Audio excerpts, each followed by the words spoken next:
अगर आप कोहली को बाबर से कंपेयर करें तो he is not consistent as Babar Azam. सुन रहे होते हैं कि ये इनमें 2-3 प्लेयर्स वो हैं जो वर्ल्ड कप के बाद रिटायर हो जाएंगे, तो ये बड़ी ख़तरनाक सिचुएशन होती है। ये मुझे इंडिया की इस दफ़ा नज़र आ रही है। रोहित शर्मा की क्रिकेट जो है कितनी रह गई है, सालों बाद मुझे ये टीम जो है क्वालिटी ऑफ प्लेयर्स और एज इनके साथ है। This is the best chance for Pakistan to win once again. आके भी बड़े अरसे के बाद दोबारा से एक्टिविटी शुरू हो रही है पाकिस्तान की वाइट बॉल और सफ़र है वर्ल्ड कप की जानब गामज़न। आप मुतमईन दिखाई देते हैं, आपकी बातों से लगता है कि जो कंडीशंस भी पाकिस्तान को सूट करेंगी, जो कम्बिनेशन है वो भी पाकिस्तान का बड़ा अच्छा है। डेफिनेटली बड़ी बैलेंस साइड है। अब इतने सालों बाद मुझे ये टीम जो है इसकी कंपोजिशन, क्वालिटी ऑफ प्लेयर्स और एज इनके साथ है। ये इट्स नॉट लाइक कभी भी आप जाते हैं तो आप ये सुन रहे होते हैं कि ये इनमें 2-3 प्लेयर्स वो हैं जो वर्ल्ड कप के बाद रिटायर हो जाएंगे, तो ये बड़ी ख़तरनाक सिचुएशन होती है। ये मुझे इंडिया की इस दफ़ा नज़र आ रही है, क्योंकि उनमें कई दफ़ा जब आपके स्टार्स लार्जर देन लाइफ बन जाए ना, तो टीम मैनेजमेंट के लिए वो डिसीजन भी मुश्किल हो जाते हैं। तो मैं ये समझता हूँ कि जो एज फैक्टर का फ़र्क है और जो कम्बिनेशन बना हुआ है, फास्ट बॉलिंग ले लें या ऑलराउंडर स्पिन ऑलराउंडर्स ले लें, बैटिंग में अगर आप देख लें तो बहुत अच्छी ऑप्शंस हैं पाकिस्तान के पास। मैं जो आपने जिक्र किया इंडिया की खौफ नज़र आ रहा है, तो आपको लगता है कि 4-5 कोहली जो रोहित शर्मा है ये फारिग हो जाएंगे? फारिग का मतलब ये है कि अब रोहित शर्मा की क्रिकेट जो है कितनी रह गई है, और कोहली की भी जो एक फॉर्म है, अगर आप कोहली को बाबर से कंपेयर करें तो कोहली के सीजन्स अच्छे होते हैं। अगर एक सीज़न लगा है तो उसमें आउटस्टैंडिंग परफॉर्मेंस है, फिर बीच में आके डिक्लाइन होते हैं। पैचेस में बहुत ज़बरदस्त प्लेयर है, लेकिन he is not consistent as Babar Azam.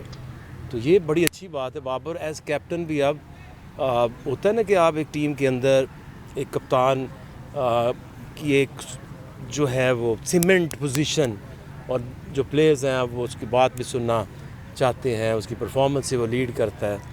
I think this is the best chance for Pakistan to win once again, 50 over World Cup. India की बात आप कर रहे थे, तो रोहित शर्मा दूसरी तरफ कप्तानी कर रहे हैं और इधर से बाबर आजम कर रहे हैं। क्या लगता है कि बाबर की कप्तानी में पुख्तगी इतनी आ गई है कि लगता है कि अब हम जीत जाएंगे?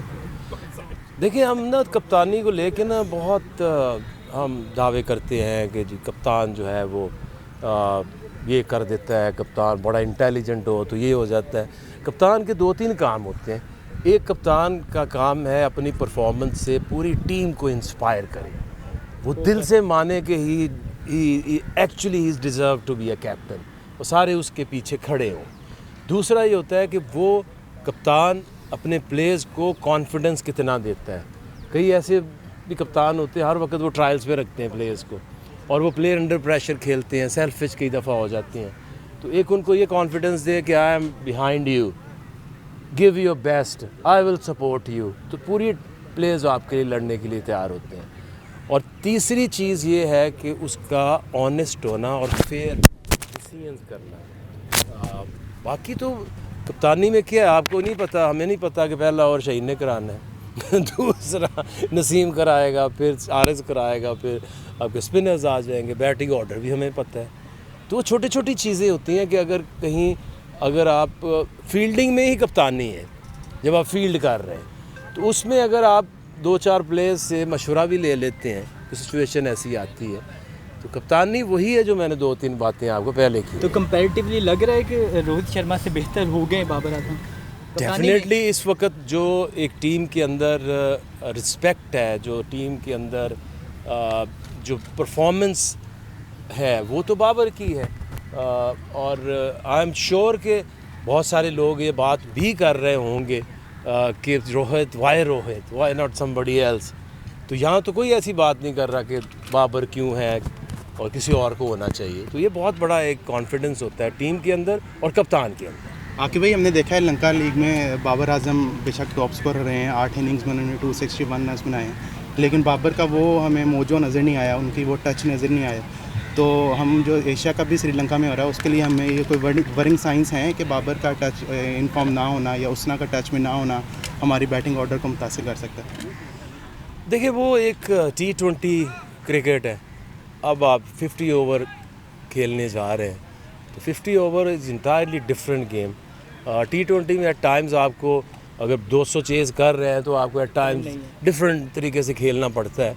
बाबर की फॉर्म का कभी चक्कर नहीं चला, वो ज़्यादा से ज़्यादा चलेगा भी तो वो 1-2 मैच 3 मैच वो कभी ना हो चल सके, otherwise he is I think the most consistent batsman.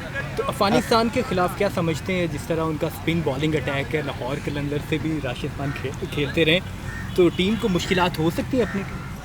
देखो 50 ओवर में नहीं, T20 में यस आ सकती हैं, क्योंकि उनकी जो 50 ओवर की जो बैटिंग है वो आप हमारे बॉलर्स की अगेंस्ट वो बड़ा मुश्किल होगा, कोलैप्स कर जाती है।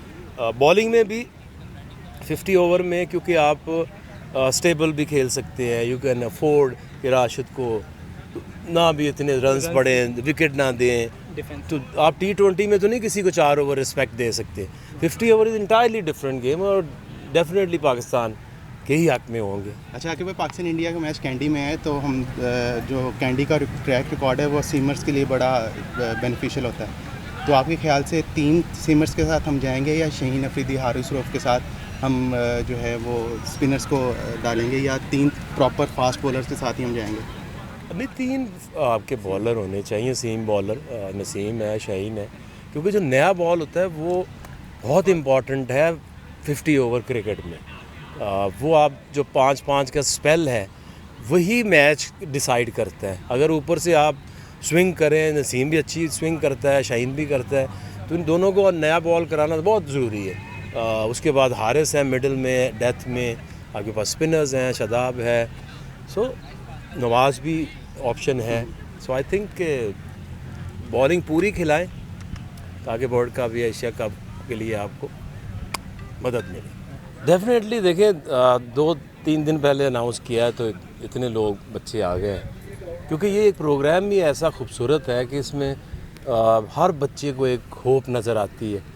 वो जो एक टिपिकल एक जो सिस्टम के अंदर अब सालों साल वेट करते जाओ, फिर कभी आप अंडर 19 खेलो, फिर फर्स्ट क्लास खेलो, फिर पता नहीं क्या होगा, तो ये एक फास्टेस्ट वे है टू बिकम अ स्टार। आज ही जो लड़के हैं इन्हीं में से लोगों ने सेलेक्ट होना है। इसके बाद भी हमने इस्लामी यूनिवर्सिटी बहावलपुर में भी ट्रायल्स करने हैं, फिर अल खिदमत के साथ मिल के पूरे मुल्क में करने हैं। तो ये असल में हमने जो पिछले साल हमारी क्लास ऑफ 22 थी उसमें हमने 22 लड़के सेलेक्ट किए थे। कुछ उसमें से डिस्कार्ड हो गए अपनी प्रोग्रेस ना दिखा के, उनमें से कुछ जो है वो इस्टेब्लिश हो गए, और कुछ उनमें से 5 जो फास्ट बॉलर्स हैं वो ज़िम्बाब्वे जा रहे हैं, उनकी 5 फर्स्ट क्लास टीम से उन्होंने पूरा सीज़न खेलना है। ये भी एक बड़ी फ़ख्र की बात है लाहौर कलंदर के लिए भी और पाकिस्तान के लिए भी, कि जो ज़िम्बाब्वे से हमारा 10 साल का एक MOU साइन किया है, उसमें उनकी सारी जो क्रिकेट डेवलपमेंट है वो लाहौर कलंदर करेगी।